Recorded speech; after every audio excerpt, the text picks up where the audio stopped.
he's moved to be a 3-time, a 4-time. It could very easily be a 5, 6, 7-time champion if he's got a competitive car, because he is that talented. He's an incredible talent. I mean, we talk about the battle, but really the battle has been with Max and consistency, and he's absolutely big in it. Tens of millions of dollars on the line over the next few races, and it comes down to a team sport ultimately, which it is.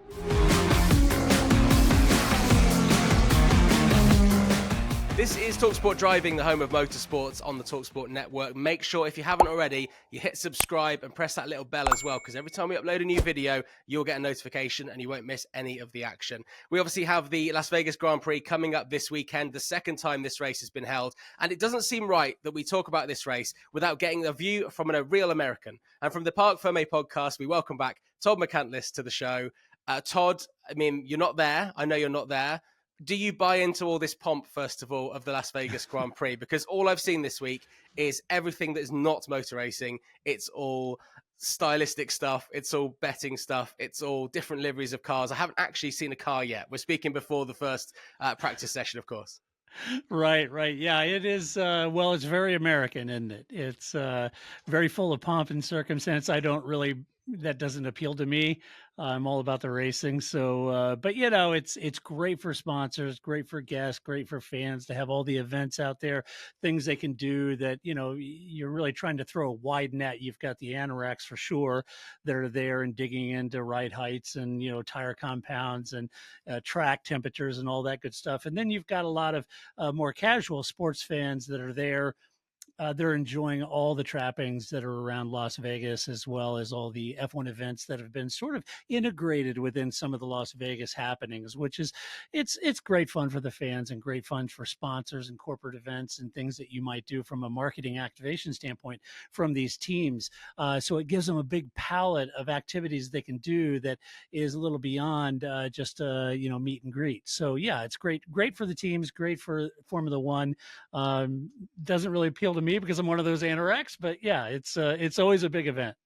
Vegas is one of those places that I haven't actually been to yet. I think I will end up going next year for WrestleMania, but that's a good example of some of the sporting events that do go to Vegas, with WrestleMania, with the football team out there as well. And we've just seen UFC there. We have the Sphere, which everyone's very excited about. You can go and watch U2. You couldn't pay me to go and watch U2 personally. However, you can go and see the real immersive thing, which apparently is $100 to go and sit in the really high seats there, but you can go and see that Sphere immersive thing. And I think Formula One being there is a huge deal in terms of growing the sport even more in the United States. People have seen Drive to Survive, and now they can go and watch it in Sin City, which is kind of exciting for those newer fans, maybe, Todd, maybe not so much what you're into. The big question this year, and it's not about manhole covers and things like that, we'll get onto that. Will Max Verstappen come away at the end of this weekend with that trophy, the 4th World Championship he's won? Well, it's a brilliant question, John. It's the $1 million question everyone's asking. Could he walk out of Las Vegas at Sin City, winning the championship? Playing on the pun of Sin City and Max's driving style and how fitting that might be. But the reality of it is, I think effectively, and you could crunch the numbers, and I don't want to get out into the long grass on this, but I think in reality, I think if Max finishes anywhere ahead of Lando, it's effectively over. It kind of comes down to who gets the fast lap point. If Max gets the fast lap point, then Lando's got to, finish a couple positions ahead of Max. But I think if Max, wins, finishes ahead of Lando, it's over. Lando has got a lot of work to do. I think McLaren even saying at this point, John, look, this is kind of one of those deals. They've Oscar Piastri saying, no, the teams roll back the papaya rules. I'm not driving for Lando now, and everybody's driving for themselves. And Oscar, I think, set the lap record there last year. So yeah, that'll be interesting to see what happens. My hunch is he will. It's if he finishes there or thereabout, but anything can happen. If he finishes down in 7th, Lando wins it. It's game on, and we're heading to Qatar, right? Yeah, 2 more races after this. Interestingly, when I was watching back the highlights earlier on of last year's race, because I remember being really frustrated. I mean, not as frustrated as people who were sat there and then asked to leave when it got too late, but I kind of found it frustrating, all the build-up. I bought into it. I enjoyed it. And then that manhole cover with Carlos Sainz's car happened, and I just thought, oh, here we go. They've overlooked the actual quality of the racing. But then the race itself was actually very entertaining. A lot of that was probably down to the fact that it was so cold that the tyres were not warmed up.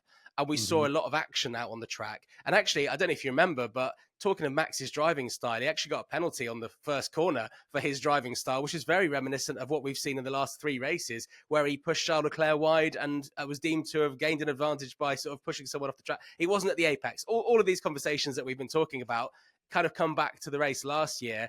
But when we look at what happened last year, Max Verstappen found a way to win. There were several different leaders out on the track there, but he's kind of done that this year, even when the car maybe wasn't the best car and some of the other teams caught up. And I think he's actually said in the press conferences today, they found it a bit surprising that their car was ahead of the others, and it felt like the others just weren't up to their speed, and then they did catch up. When you actually look at what Max has done with everything that's gone off the track, with the Christian Horner thing to start the season, with Adrian Newey leaving and other people leaving Red Bull, for Max Verstappen to continue to get these results and continue putting these performances in, and then obviously that drive in Brazil, it's quietly been a really impressive season for Max Verstappen, hasn't it? I mean, we talk about the battle, but really the battle has been with Max and consistency, and he's absolutely beaten it. Yeah, you're spot on, John. And really, you can like or dislike Max, and really even from the detractors, but you cannot ignore just how brilliant he is in a car. He's a fantastic. You could argue he's too aggressive. He gets his elbows out way too, and that all may be true. But the reality of it is, he's not been in the fastest car this year, and his car has got to be somewhere between maybe Lando and Sergio Perez, right? But he's won races and he's continuing to put in incredible performances. And I think we overlook just how brilliant he has been because of some of the altercations that he had. It's reminiscent of Schumacher, right? The Schumacher area where, it was those things sort of tainted some of the incredible driving that he did. And I think there is some of that. But I think from Max's perspective, we go on and on about the downside or how aggressive he is. But he is an amazing race car driver. He is absolutely fantastic. And, he's moved to be a 3-time, a 4-time. It could very easily be a 5, 6, 7-time champion if he's got a competitive car, because he is that talented. He's an incredible talent. This year, you bring up a really good point too, John, in that when you look at the troubles of Red Bull, you don't go through the scandal, the mass exodus of very senior leadership in this team without having some sort of collateral wake of collateral damage. And still, even with that, all that politics and scandal going on around that team, the men and women in that team have been holding it together, still putting a competitive car, competitive enough that Max can win the title. And Max has the tenacity to make it happen. He's probably over delivering in that car every single weekend he drives. So hats off to Red Bull, hats off to Max. We have that pretty much wrapped up now. I don't think you're going to find anyone that's going to think that Lando's going to do it. Obviously, we hope he has a better race than he did last year, because that ended very much in the barriers. I can't remember if that was cold tires or whatnot, but it looked quite impressive last year. He's going to be hoping for a better run this year. The Constructors Championship, I quite like this. If he does wrap it up this weekend, we still have 2 races to go, but they're not just completely pointless races. We have the Constructors Championship. And I think this weekend will have a huge sway into who does well in that, because we have a 49-point gap between McLaren in the lead and Red Bull in third, with Ferrari in the middle. And a lot of people are saying that Ferrari could be the strongest team on this track this weekend. So if they were to get a 1-2, for example, then suddenly it could be advantage Ferrari going into Qatar, going into Abu Dhabi. Yeah, that's exactly right. The championship from a driver's perspective could be over this weekend, but it certainly isn't for the team championship, for the Constructors Championship. And that's, as you know, John, that's where all the money is, right? You look at Alpine at the last race. That race alone, if they are able to hold that position, is worth tens of millions of dollars to Alpine. Yeah, something like 50 million, wasn't it, or something? Yeah, like yeah, it's $50 million. It's exactly spot on, John. So when you think about that, $50 million for that team is a big deal, right? And so all of these teams still have everything to play for heading into the last 2 Grand Prix, least of which is the championship. As you mentioned, Red Bull, Ferrari, and McLaren, all of them battling hammer and tongs for that championship. And Ferrari really quietly coming on strong in that constructors with their results over I would say the second half of this season. Ferrari starting to show real pace, competitive. They're there or thereabouts. And they've kind of backed their way into systematically the championship hunt between the top three. So I think there's still a lot of excitement for the last two races. Well, last three, including Vegas, but the last three races, knowing that tens of millions of dollars on the line over the next few races, and it comes down to a team sport ultimately, which it is. And Sergio Perez has not been pulling his weight. Do you think this is probably I don't know what's one extra than penultimate, the third last race he has in Formula One? Because surely they're weighing up their options. There's talk of Colapinto. They obviously have Lawson and Tsunoda, and they could even go with another crazy move and find someone from somewhere else. You never know when it comes to Red Bull, but Perez has got to be on his way out surely now. Yeah, I think this will be the last hurrah for Sergio at Red Bull. When you consider, as I just mentioned, John, that millions of dollars are on the line for this constructors, a good reason that Red Bull hasn't had that dominant performance because Sergio hasn't consistently finished on the tail of Max all season long. He's left a lot of points on the table in constructors points.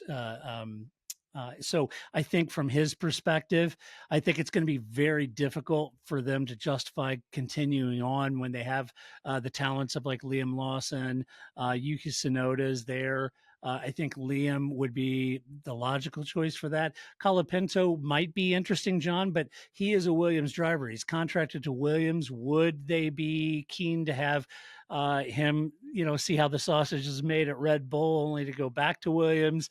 And Williams has a very, very aggressive trajectory to get back towards the front of the grid with Carlos Sainz. So yeah, it'll be interesting to see what they do there.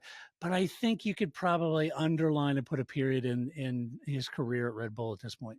It does look that way. Also, Kevin Magnussen, who weirdly has had sort of better results recently. It looks like it will be his last three races, at least for Haas, and at least until at least 2026, I guess. But I think it's unlikely we'll see Kevin Magnussen on the grid again. I actually spoke to Roman Grosjean a couple of days ago, which you'll be able to watch on this channel. And Roman was welcoming Kevin to IndyCar with open arms if Kevin can get a drive this time around in IndyCar. So, that could be a potential for him. Finally, obviously, we see loads of different liveries for the Las Vegas Grand Prix. I don't know whether you buy into the different liveries. I mean, you and me know, and I'm sure if you're watching now, it's all a case of sponsorship and it's all a case of getting more attention on the car in the lead up as well as in the race. But I think the RB does look pretty good, the kind of green and blue glitter. And I've seen the photos of Liam and Yuki with their sort of team kit, which looks really cool. I know the Alpine's got like a striking pink look for the last three races of the season as well. That's quite cool. And I think, is it the Red Bull? One of the cars has got like a load of green on it. It looks a bit like the old Sauber. I think it was. It's the Red Bull, isn't it? Yeah, or is the steak? Which one is it? That's one of them. One of them looks like it's one of them. The steak. One of them, I think, it had some flames like on it, but it was it was. I think they're all fun. They're all nice looking, and I think steak, Alpine, RB. I think they're the ones predominantly doing the livery change. Do you care for liveries? They're fun. Yeah, they're fun. I tend to like all right, I'm going to say something controversial, or some of you in the U may say controversy, but the reality of it is that I'm kind of done with the whole matte finish thing. Right. I want to go back to the gloss liveries, right, okay. and I would love Alpine to be true French racing blue. So I'm a bit of an old school anorak in that sense, but no, the liveries are fun. To your point, it brings new sponsorship deals, increased sponsor investment for one-off liveries, great market activation for some of these bigger sponsors, whether it be HP or whoever it might be on Ferrari. I think it's a good opportunity to them just to find an alternate revenue stream of monetization for those teams in their sponsorship contracts that are fun. Now, we could argue whether they really nailed it on the livery design or not. We could definitely argue some of them are a little dodgy. Well, look, the tires are going to be cold. It's like 10 p.m. kickoff time, isn't it, in Las Vegas? Yeah, so it's going to be, you're watching these liveries collide with other cars and walls and stuff, but I'm sure they're getting their airtime, so they're not bothered. I did actually see someone who'd bought a Cybertruck and they'd done a matte black finish on it, which must be absolutely your worst nightmare. Yeah, right. Yeah, the matte thing. That's why I was so happy with RB this year. They came back with the real shiny paint and livery. It was just a nod to the old school. I liked it. Okay, we'll stick with that. Well, look, Todd, thank you very much for chatting to me. We'll watch this race with eager eyes. We're going to have loads more people talking about this race and analysing things as the weekend goes on. Gunther Steiner will appear on this channel, as he has been very regularly recently. It's almost like he's got a book and a live show to sell. We're also going to hear, as I mentioned, from Romain Grosjean as well, and loads of other people. But in the meantime, make sure you hit subscribe to this podcast, hit the little bell as well, talkSPORT Driving. And Todd, here's your moment to sell your podcast as well. Absolutely. Well, you can find us at theparcfermé.com. The podcast's been around since 2005. We've got over 1,000 episodes. We cover F1 every single week, every race. We have a race review with my co-host, Paul Charsley, who is the sporting director of the Aston Martin racing team, Harder Racing. So it's a lot of fun. Just go to theparcfermé.com. A lot of expertise there, all in one podcast. Well worth a listen as well. So that's been our little preview of the Vegas Grand Prix. Enjoy wherever you're watching it, and make sure you stick here with talkSPORT Driving for all the fallout next week.